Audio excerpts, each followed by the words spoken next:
Nagkahiwalay po kami ni Emma nun. Hindi ko na rin siya makita, sir. Pero na-on ko yung wifi connection namin. At dahil doon, nag-alarm yung security system kay Uncle Randy.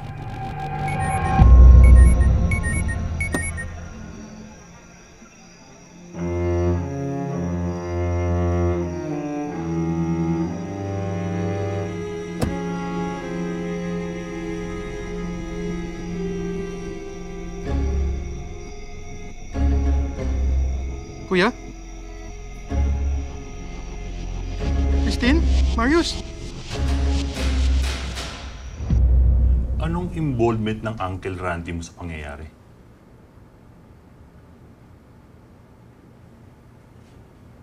Si Uncle Randy nagpadala sa lalaking yun sa bahay namin. Nagpadala? Anong ibig mong sabihin? Magkakuntsaba sila, sir. Siya nagpadala sa lalaking yun sa bahay namin. Bakit niya ginawa yun? Galit ba siya sa pamilya ninyo? Alam niya kasi na may hawak na evidence si Dad laban sa kanya eh. Kaya pinapunta niya yung lalaki yung para kunin yung evidence na yun. Siya yung mastermind ng lahat ng to. Paano mo nalaman?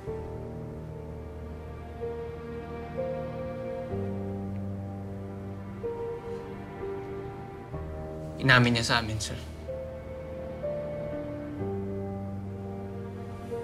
Sama-sama niya. Nagtiwala kami sa kanya pero niloko niya kami.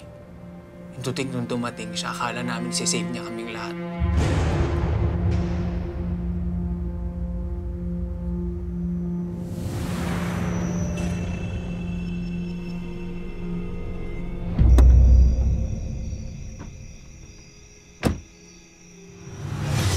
Basta kunin mo lang yung laptop at USB ng kapatid ko. Ibigay mo agad sa akin. Wala namang tao sa bahay, kaya madali lang. I'll disarm the electric fence para madali ka makapasok.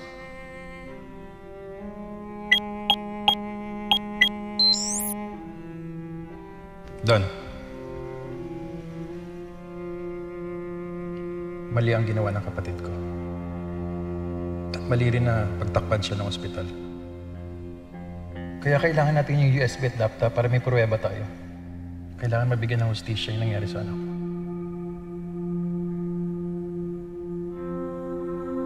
Kailangan pagbayaran niya yung ginawa niya kay Antoinette.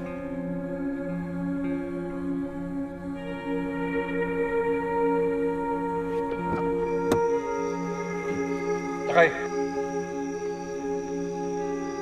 Ano yan? Kunin mo lang yung pinapakuha ko sa'yo, ha? Huwag mo sasaktan ang pamilya ng kuya ko.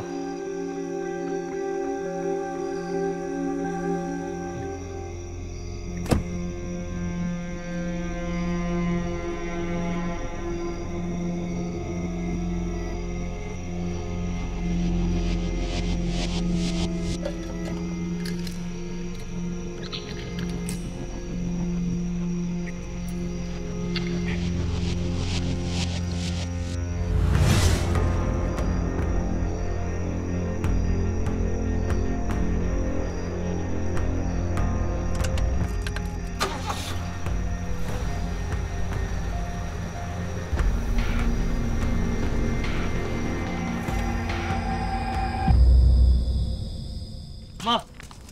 Dad! Mom? Dad! Oh, thank God you're safe. Thank God you're safe. Randy, what are you doing here? Randy, huh? Nakita tayo ni Uncle Randy sa security action sa phone kaya pinuntahan niya agad tayo. You gave an access, remember? Yeah. I remember, yeah. Iniisip ko kung bakit hindi nag-trigger yung alarm ng security system kaya nakapasok ang lalaki. Ibig sabihin, may nagpatay ng system. Kaya siya nakapasok. Ikaw ba yun, Randy? Kasi tayong tatlo ni Robert ang may alam ng system na yan. Are you blaming me, Ate Tessa? Just answer the question, Randy.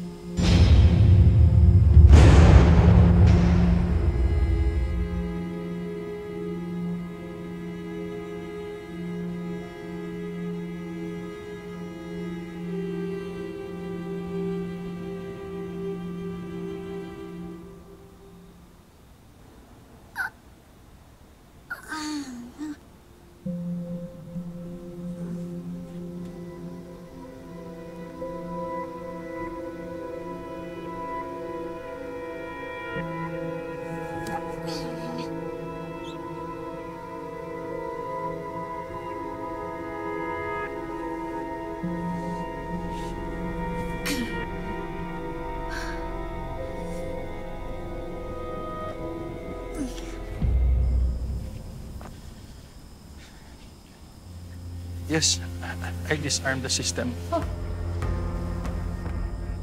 Ikaw nagpapasok ng lalaki mo! Stop! God, tama na! God, please! Kuya, I'm really sorry, kuya. Oo, pinapunta ko siya dito. Pero ang sabi ko, kunin lang yung laptop tsaka yung USB. I swear, yun lang talaga. How dare you! Pagbida mo kami ang Andy! How would you do this to us? Nakinig ka! I'm sorry. Hindi ko naman alam na gusto ko kayong patayin eh. Ang alam ko, wala kayo dito, di ba? You're supposed to be out of the country. Kuya, wait. Tatanggapin ko lahat ng sasabihin mo sa akin. Pero please, wag ngayon. Kailangan natin umalis. Baka bumalik yung lalaki yan dito. Sige na, come with me. Uncle! Ba't kami pa rin? I need to protect you from that guy. Tara na, sumama kayo sa akin. Yan. Let's go. Let's go. Saan kayo pupunta?